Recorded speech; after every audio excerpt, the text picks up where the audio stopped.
Okay, so in this video, we are going to discuss time value of money, which is the fundamental foundation for finance. And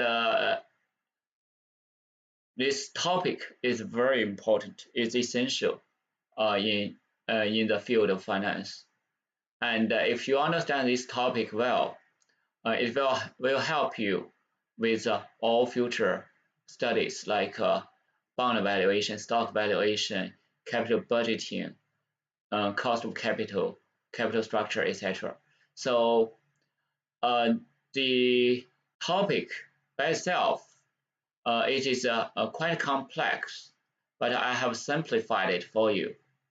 So if you master these two things, then you should be able to solve most of the time value of money problems. So the first thing is timeline. So we have to be able to draw a timeline to illustrate the cash flows on the timeline. And once we have created the timeline, the second most important item is to understand how we move cash flows from one point of time to the other. So that is how to travel along the timeline to move the cash flows back and forth from the timeline. So if you have mastered these two skills, then you can solve most of the time value of money problems. And now let's take a look. Let's dive in. So what is timeline? Timeline is a linear representation of the timing of cash flows. So basically, we are creating a straight line and we label on the top the time. Okay, so suppose here is today, and then in 1 year, in 2 years, in 3 years. So this is a timeline, and then you put the cash flows on the bottom. So if it's a cash outflow, you make it negative. If it's a cash inflow, it's positive, etc. So this is from today's point of view, and the timeline is not limited to today. It can start from any time. So you start from period 0 here, you can go -1, -2, +1, +2, and 3, etc. And drawing the timeline and identify the cash flows on the timeline will help us visualize the problem. And a picture is worth 1,000 words. However, you have to make that picture really good. So you have to pick the right picture. And in this lesson, we are talking about how to create that timeline.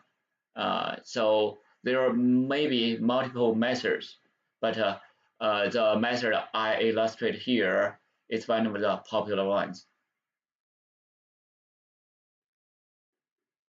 So the cash flows, as I mentioned, the outflows will be negative, the inflows will be positive.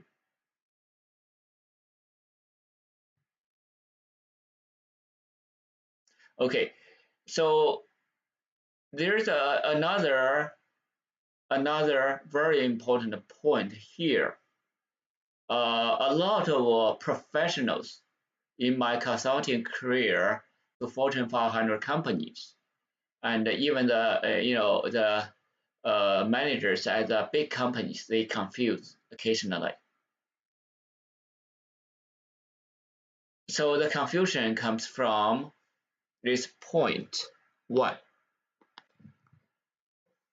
So what do we mean by this point? This point really means the end of first year, and the start of second year. So we have to understand that correctly. Okay. So if we put a 2020 here, That means the end of 2020 and the beginning of 2021.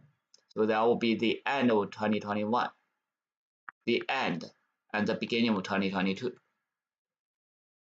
So this is very important. And in between here is our year one. Okay, that's defined as year one. It's not year zero. Okay, year zero was in the past. Okay.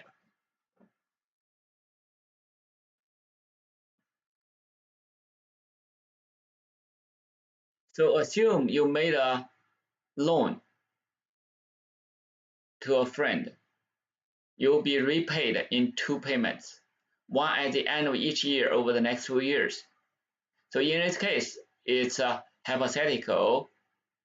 So in 2 years, So basically we have 0, 1, and 2. And then we identify the cash flows. So because we are going to be repaid, so it's a positive. So this positive sign can be omitted. And the cash flow, how much are you willing to lend to your friend in order to receive these 2 $10,000 payments? So if it's a business, if the say if you are working with a used car company, so they let you take the car and require 2 annual payments of $10,000 each. Okay, so what is the value of that car you are getting at? Okay, so that's a basic time value of money calculation.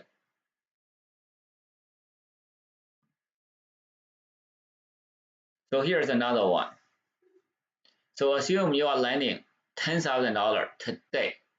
So that will be a cash outflow. And 2 annual payments, that's cash inflow for 2 years, year 1, year 2. So the first cash flow happened today, and the year 1 cash flow is at the end of year 1. Okay, so in this case, we assume the cash flow happens at that point in time. And of course, you can also make other assumptions. So if at the mid-year, you just move the cash flow to mid-year. And the timeline is not limited to annual. You can make it a daily, weekly, monthly, or quarterly. So that is timeline. And then once we have identified the timeline and the cash flows, now to compare the cash flows, then we need to move those cash flows to the same point in time. Then we can compare those cash flows. So there are 3 rules in time value travel. In time travel, the number 1 rule is only values at the same point in time can be compared or combined. And then to move a cash flow forward in time, that's we are calculating the future value. So to calculate the future value, we use compounding method. So this R is our periodic interest rate, and N is number of periods. And this R is periodic rate. It can be semi-annual, quarterly, or annual, or any time period. And of course, to standardize things, you can always annualize the rate. For example, if R is semi-annual, to annualize it, you can just time 2. That becomes the nominal rate. Okay, so that's how to move cash flows forward in time. To move cash flows backward in time to today's value, then we are calculating the present values, and we call this method, this process, discounting. So if this is the cash flow, you discount, you divide, okay, divide. So similar here, you can see these two are related really.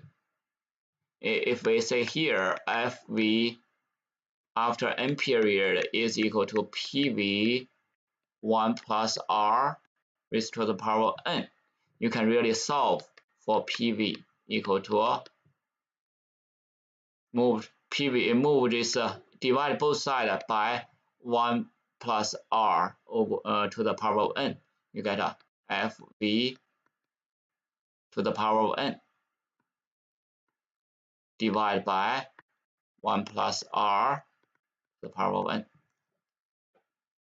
So these two are really related. So those are the things we need to know really well in order to make calculations.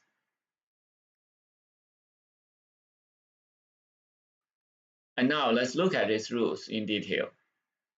So why is it important to move cash flows to the same point in time? Because only then we can compare these cash flows and combine these cash flows. And by time value of money, we assume that a dollar today and a dollar in 1 year are not equivalent, not the same. Therefore, we cannot combine or compare values at different point of time.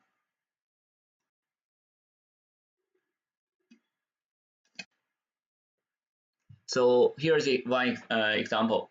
A gift of $1,000 today or 1210 at a later date.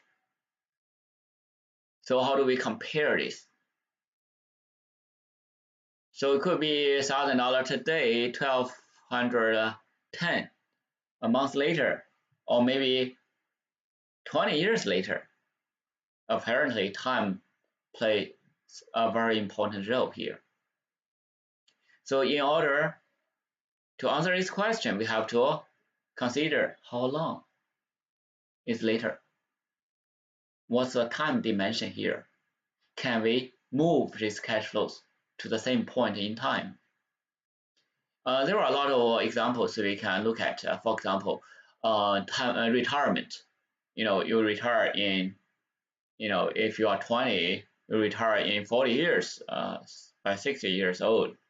Then you want to have a certain target, and then you started to save for retirement. So in that calculation, we can calculate how much we need to save each year in order to reach our target.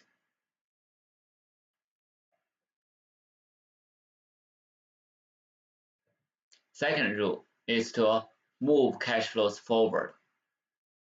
The way is to do compounding, and multiplication here plays a role. Multiplication and exponential to the power of the n. So if you look at here, this is a chain reaction, geometric. This is called geometric series. So moving from the left to the right, so we are compounding interest to calculate future values. So you earn interest on interest in this calculation. So that's the assumption.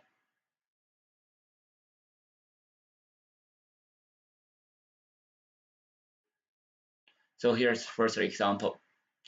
A deposit of 740 earns interest rate of 7% in the first year and 10% in the second year.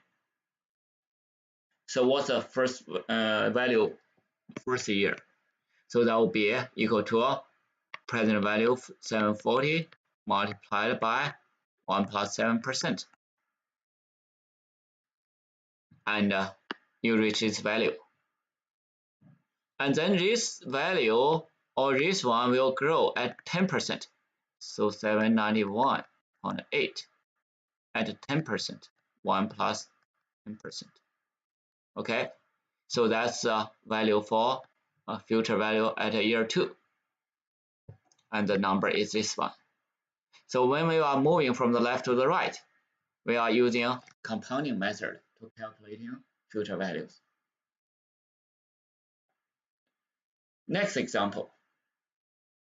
So a deposit at 2 different interest rates.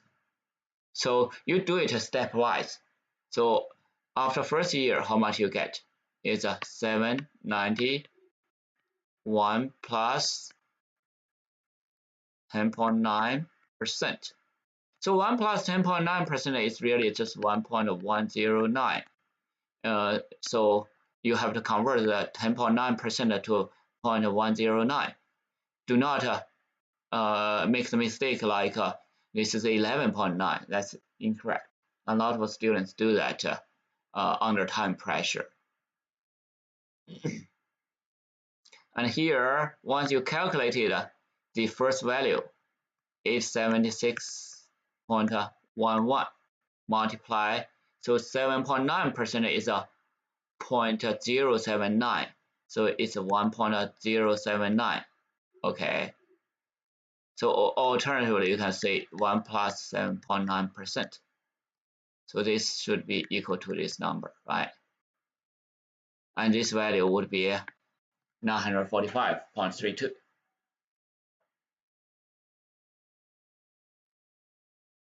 So here's another example. How about after 10 years?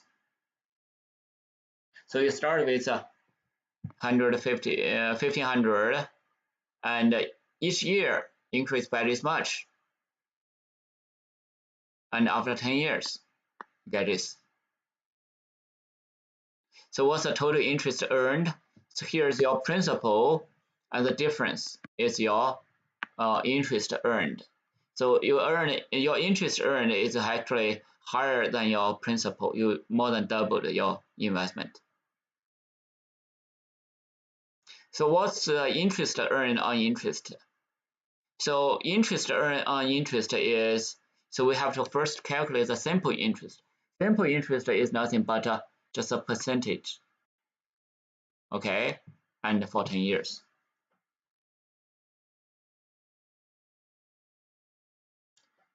So once we have the simple interest, then we have the total interest, the difference between these two. We get the interest earned on interest.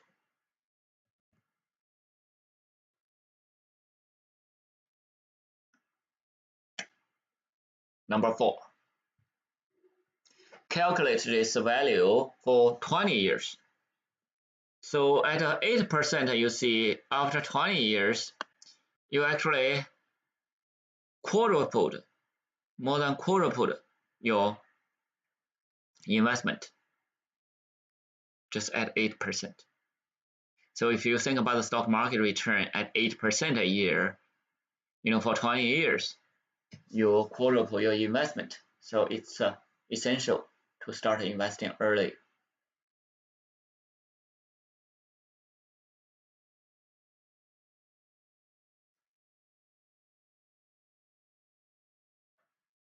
Now, compute the value in year 7 of a $5,000 deposit. So you have a deposit and another deposit in year 4 and using 8% interest rate. So here we identify the cash flows and the time on the timeline. So we have a 7-year time horizon. So you have a 7-year time horizon here, evenly divided into 1, 2, 3, 4, 5, 6, 7. And the first cash flow is at the end of year 1. The second cash flow at the end of year 4. And we want to calculate the future value there. So we do it stepwise. So we first calculate the first cash flow, 5,000 to year 7. That's 6 years. So you see, for 6 years, that's how much you are going to get for that $5,000 deposit. And the next component is year 4 to year 7, that's 3 years. So here you have for 3 years, how much you get. And combined together, that's how much your balance will be at the end of year 7.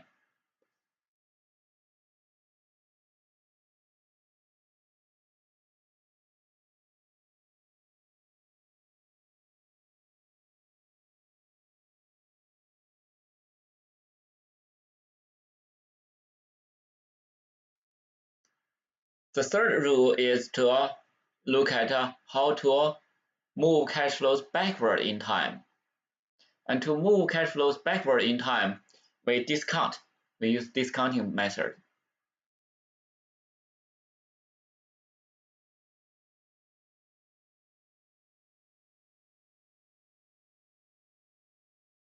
And by discounting, in general, it's a dividing.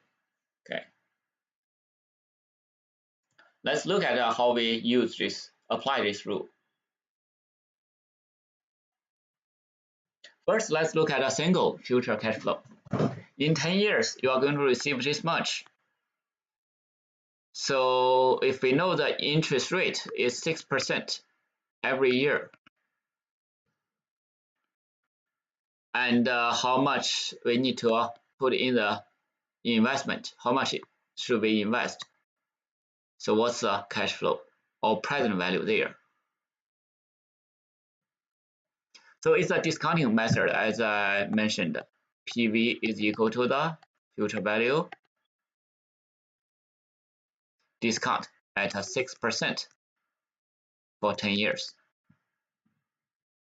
That's how much we will get.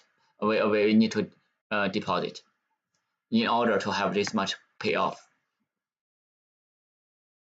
Alternatively, this could be a cash inflow, like we borrow this much from the bank. We need to pay this much after 10 years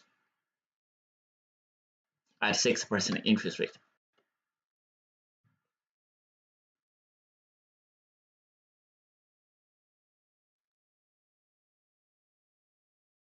To summarize, these are the 3 most important rules for time travel. The first rule is we cannot combine or compare cash flows unless they are at the same point in time.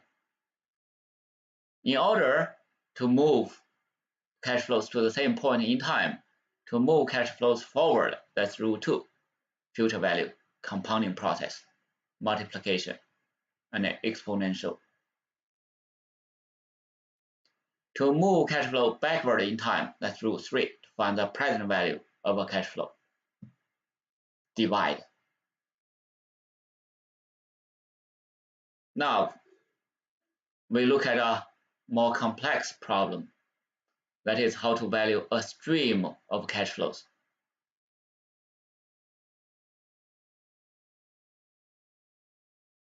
And we can essentially derive a general formula for value a stream of cash flows. So essentially, we find the present value by adding the present value of each of those cash flows. And the future value is just we value each cash flow separately, find the future values, and sum them together. So here's one. So what's the future value in 3 years of the following cash flow? The following cash flows, if the compounding rate is 5%. So it is 5%. So we just move this 3 years, 2000, 3 years at 5%, right, for 3 years. And here is 2000 for 2 years. And here is for 1 year.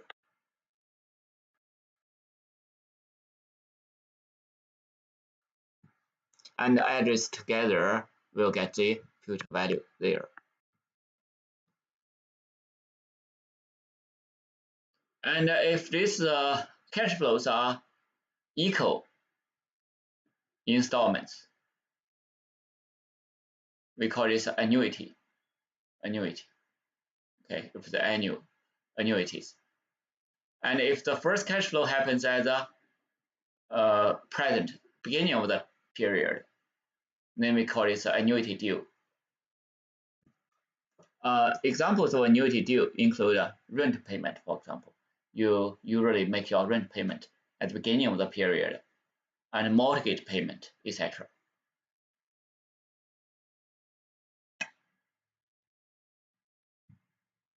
So here is the solution.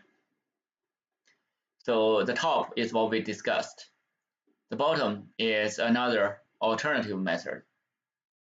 So you move to the second point, to point 1, and combine. Then you can combine these cash flows and move and combine and move. Or you move to the same period times 3 and combine at once. So either way it works.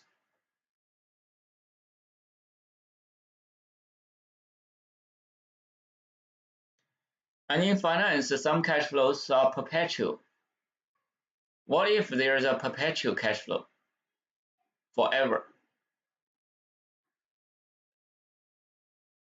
And if the cash flow is constant and occurs at regular intervals forever, that's what we call a perpetuity.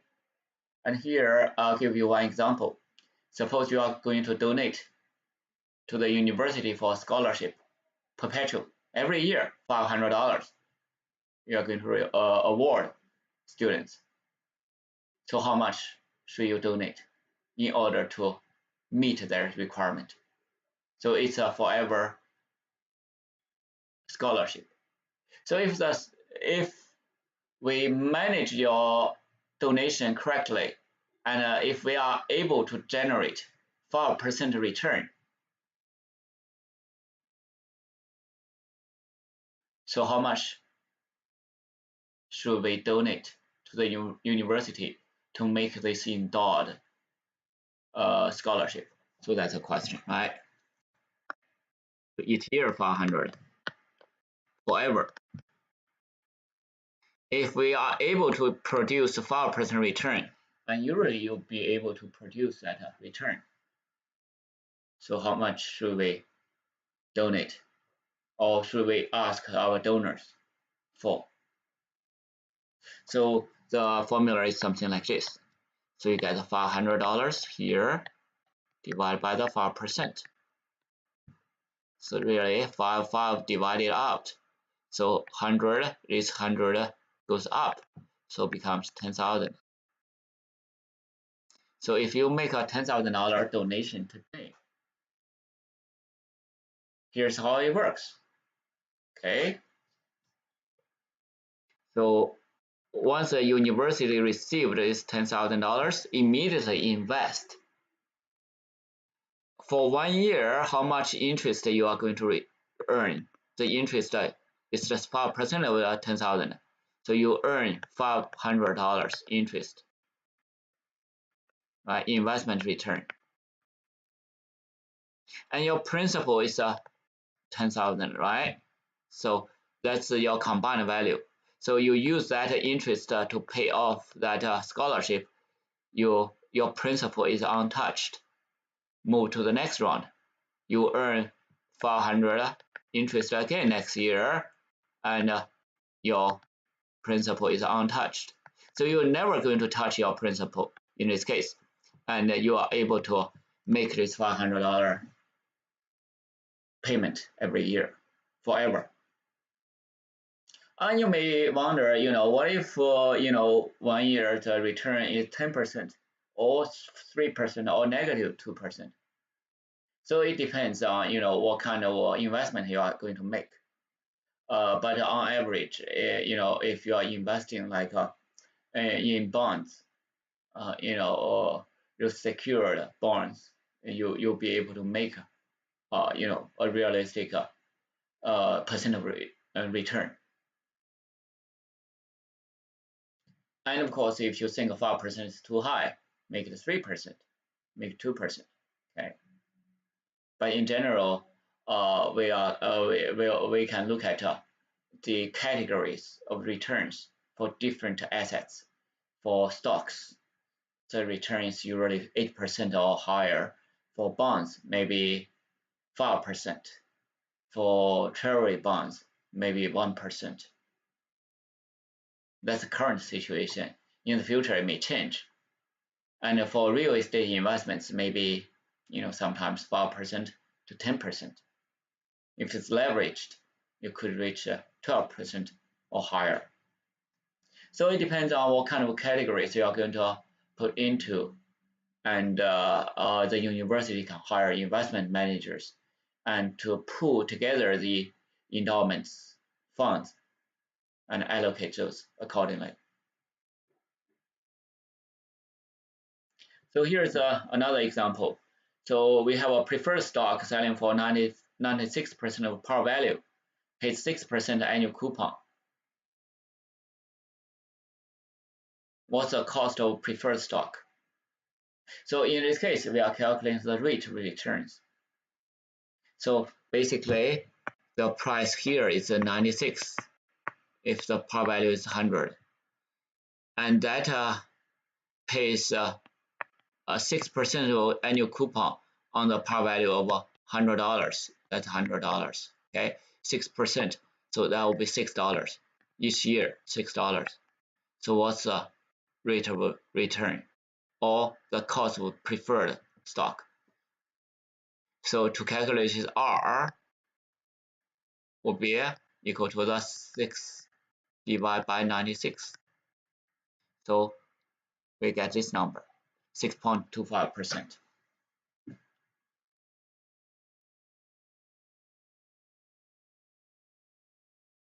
Annuities. Annuities are similar to perpetuities instead. In contrast, the difference is annuities have a limited time span, so a finite number of periods. So if the cash flow happens at the end of the period, it's called an ordinary annuity. If at the beginning of period, it's called an annuity due. The difference is just by one period.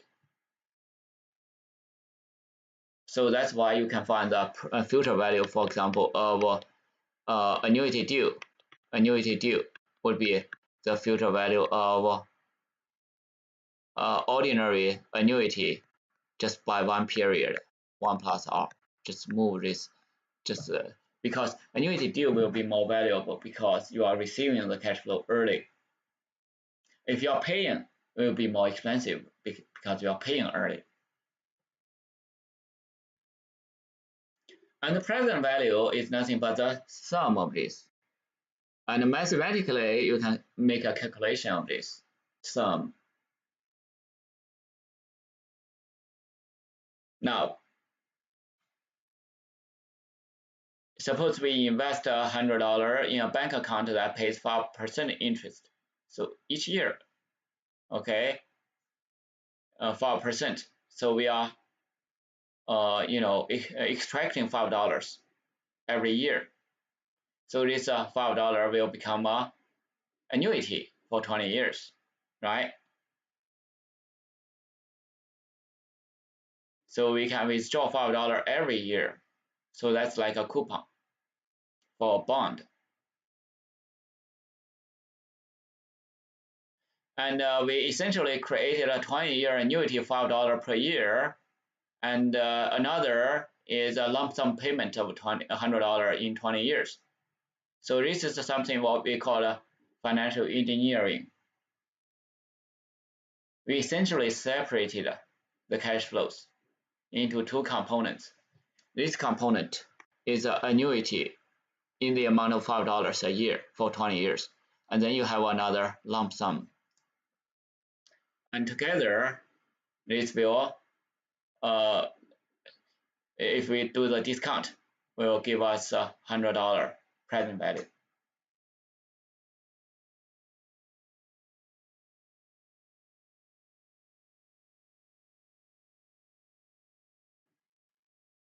So in this case, the $100 investment can be separated into two components.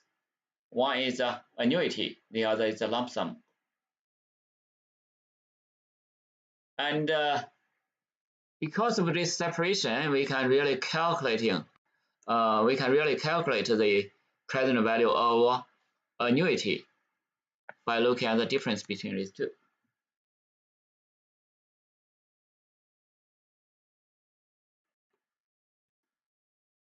So actually, it's becoming a very simple problem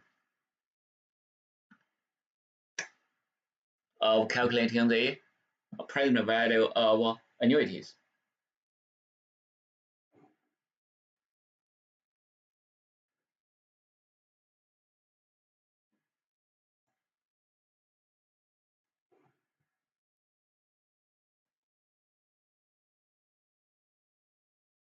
So that's a general formula. Future value of annuity versus present value. So the future value is a little complex.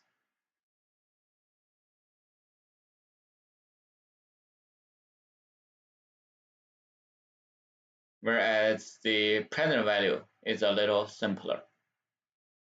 But in any case, so here you see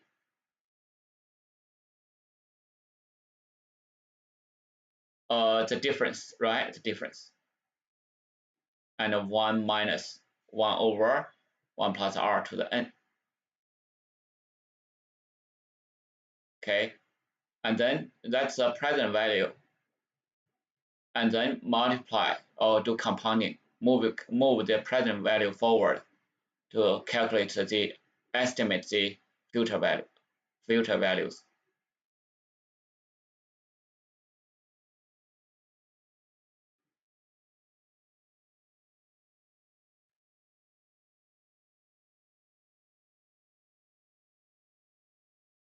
Now let's do some calculations.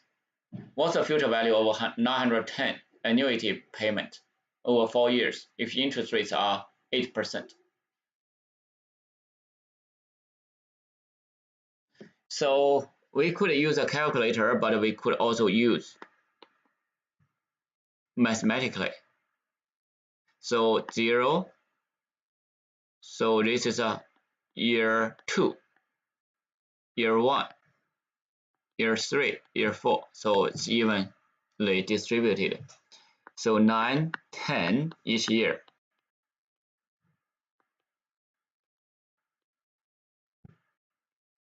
We want to find the future value. So this future value at that point in time is just 9, 10. And here becomes a 9, 10. This is for 1 year. So it's 9, 10. 1 plus what's the interest rate? It's 8%. 8%. Okay. And this value becomes 9, 10. 1 plus 8%, how many years? 2 years. And this is for 3 years.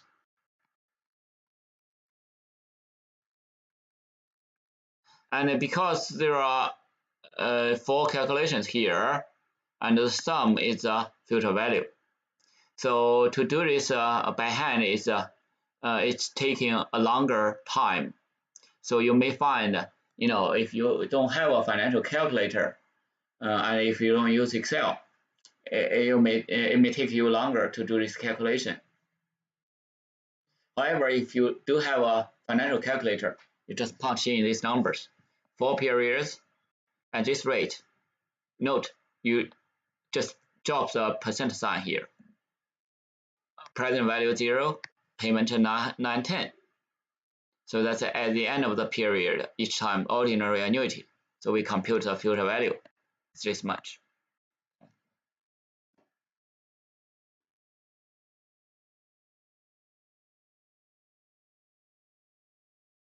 So ordinary annuity happens at the end of the time period, whereas annuity due, the cash flow happens at the beginning of the time period. So that's a difference. So annuity dues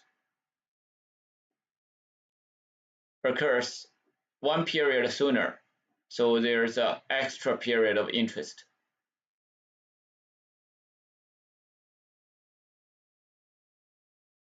So future value of annuity due is, as I mentioned, it's just a ordinary annuity, the future value, just earn one more period of interest, one more period.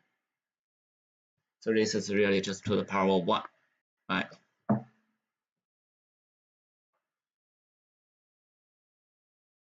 So if we have 5 annuity due cash flows of $100 each,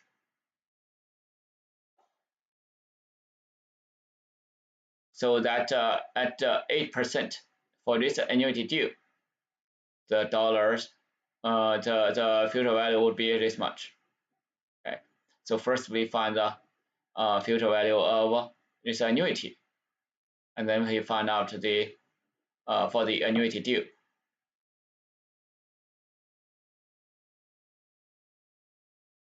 Okay. And on a calculator, you can adjust the settings to for the annuity due versus ordinary annuity. I usually just set as a default, just do it all at ordinary annuity, and then adjust manually for the annuity due. And the present value of annuity due is also just one period. Okay, one period. It's also more valuable. So say here we have a 8-year annuity, 6,100. So we have this 6,100 for this present value of this 8-year annuity and 8%. So what's the present value of the same annuity due? Just multiply by 1 period interest.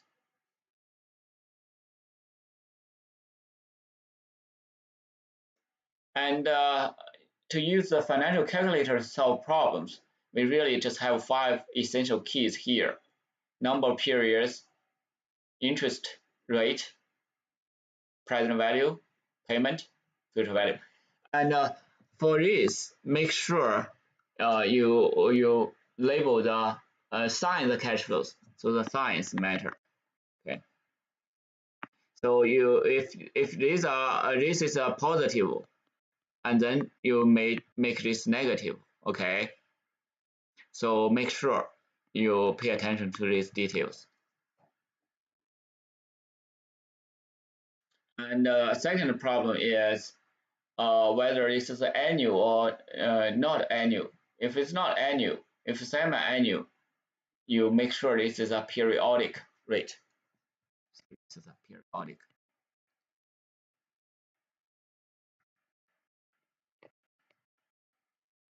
It's just annual rate divided by the number of periods in the year. If it's quarterly, divide by 4. Annual rate divided by 4. If it's a semi-annual, annual rate divided by 2.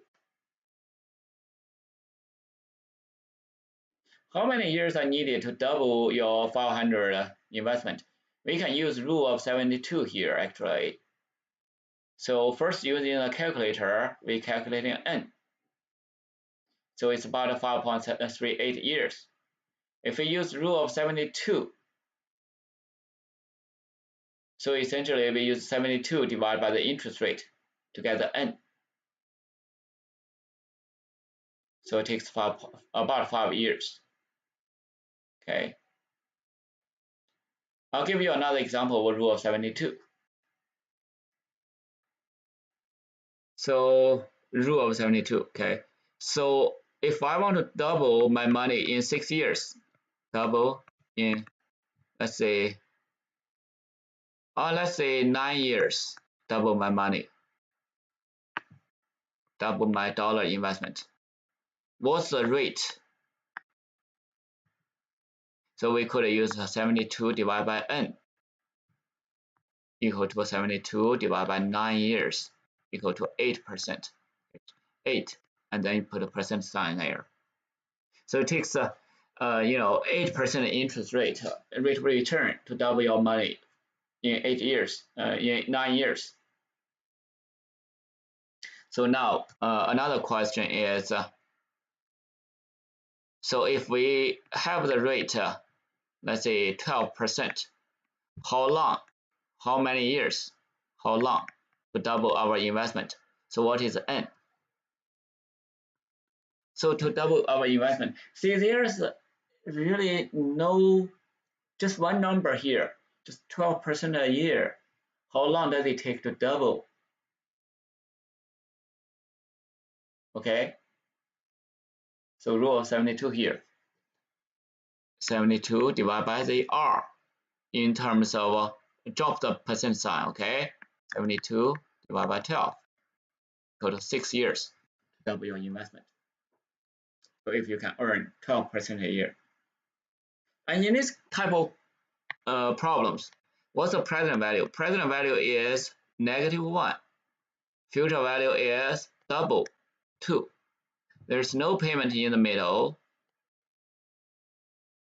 And then if you know I, you can calculate N.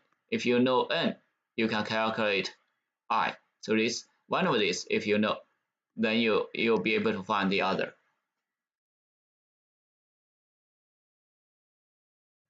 Annual effective annual rate. So a loan is offered with a monthly payment at this rate. So that's APR.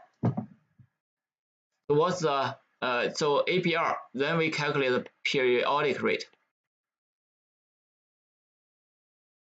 which is equal to APR divided by the number of periods in the year. In this case, it's monthly divided by 12. So that's how you calculate this periodic rate.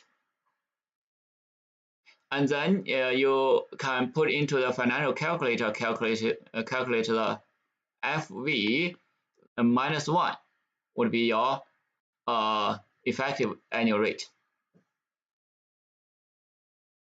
Another way of calculating this is you start with $1, you earn this rate,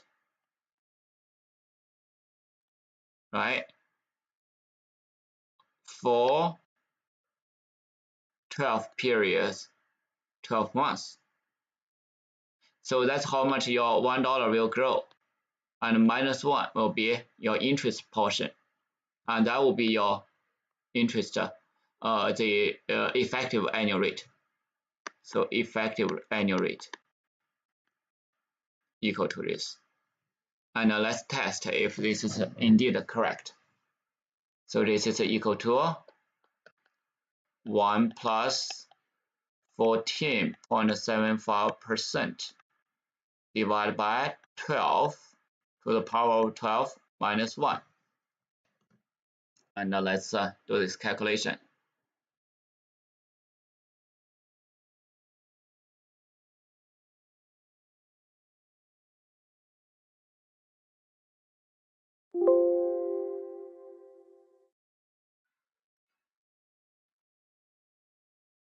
Okay, so if you will, you can always do this calculation here using a calculator. Let's say equal to 1 plus 14.75% divided by 12 to the power of 12 minus 1.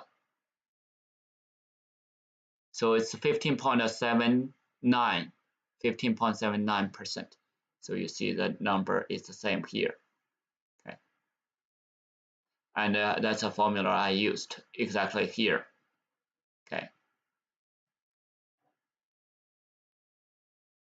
And the last slide is talking about how are the present values affected by changes in interest rates.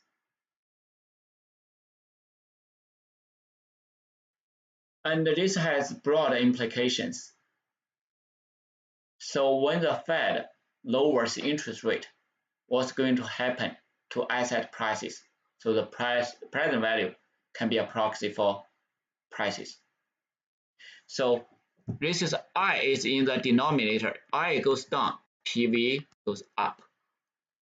So the lower the interest rate, the larger the present value will be. That's why you see the stock prices are at all-time highs, because the rates are at all-time lows. And I hope you enjoyed this discussion, 1 hour discussion on the time value of money topics. And if you have any questions, feel free to reach out to me. And thank you so much for your time and attention. I'll see you next time.